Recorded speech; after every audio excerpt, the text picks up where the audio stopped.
Hey everyone, welcome back to my channel. I'm Dr. Nandini Ramchandar, a physiotherapist and a yoga teacher.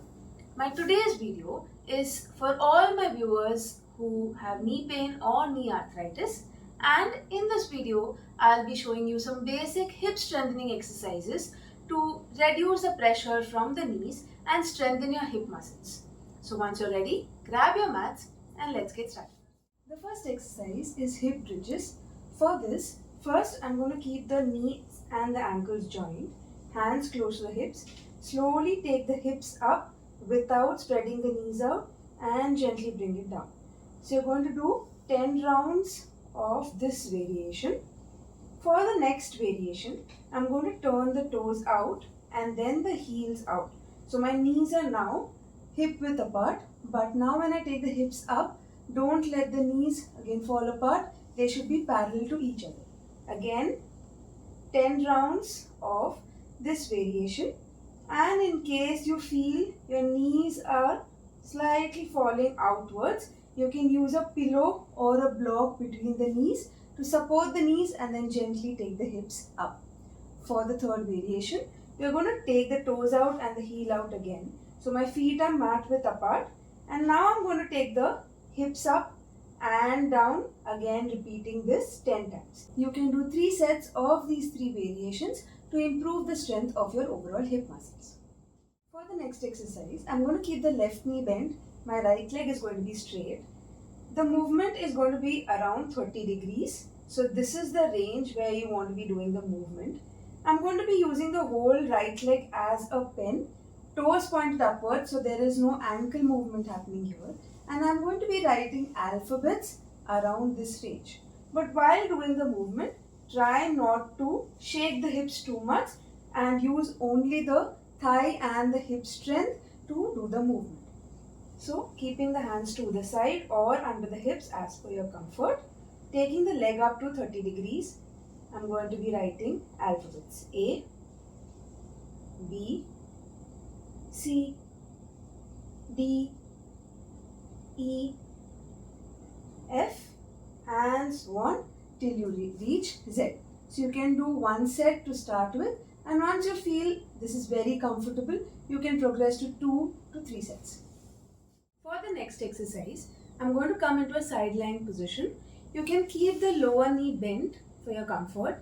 From here, ensuring the hip is straight and aligned with your shoulder, you're going to gently raise the right leg up and down. In this exercise, if your hip muscles are weak, the hips tend to fall back and either you end up doing this or it tends to fall forward. So what you can do is maybe ask someone to support the hips from the back or ensure the hips is touching the wall.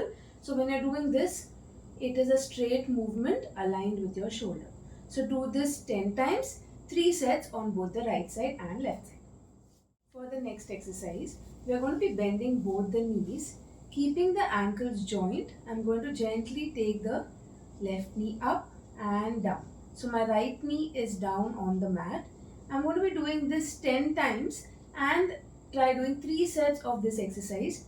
If you feel 10 counts become easier, you can add 15 to 20 repetitions in one set. For the next exercise, you're going to be sitting with the legs spread out in front of you. This is called as the Chakki Chalanasana in yoga. So you're going to be rotating your hips clockwise and anti-clockwise 10 times. So this is a very good exercise to stretch the inner thighs, to increase your core strength and the hip strength as well. But when you're going down, I don't want you to round your back. Try to lengthen your spine and try taking the chest down instead of taking the chest towards your abdomen. The minute you do this, the range of motion is incomplete. Second, when you go down, when you bend forward, try to exhale out, and when you come up, try to inhale. So while doing this, you will not get any kind of cramps in your upper abdomen or your chest. Your breathing is constant and you're completing the range of motion. So let's start with the exercise. You're going to keep your fingers interlocked, elbows are straight. You're going to exhale, go down, inhale, come up. Exhale down, inhale up. So we are going to do 10 repetitions clockwise 10 repetitions anti-clockwise. For the next exercise, which is a hip range of motion exercise, you're going to be sitting with your knees spread out, knees bent but the hips spread out. Hands will be to the side or to the back as per your comfort. From here, I'm going to be rotating my hips to the left, then to the right. So try doing this within your available range, and slowly, once you get comfortable, you will be able to touch the knee down on both sides. Try doing this 10 times and 3 sets of this exercise. The last exercise is something that most of you all will be aware of. We're going to be doing a butterfly exercise. So sitting in a comfortable position, and if you're someone with knee pain and sitting like this is difficult, you can sit on 2 pillows so your hips are at a higher level than the knees. From here, you're going to be flapping the knees up and down 20 to 50 times as per your capacity. And once you're done with the flaps, you press the knees down, lengthen your spine again, bend your elbows and try going down as much as you can. So here you should be feeling a good stretch in your inner thighs and your lower back. Hold this for 10 breaths while you continue your normal breathing pattern. And once you're done, you can slowly come up and release. If you enjoyed the content of today's video, let me know in the comment section if you benefited from the exercises. Do not forget to click on the like button and subscribe to my channel if you haven't already. Thank you.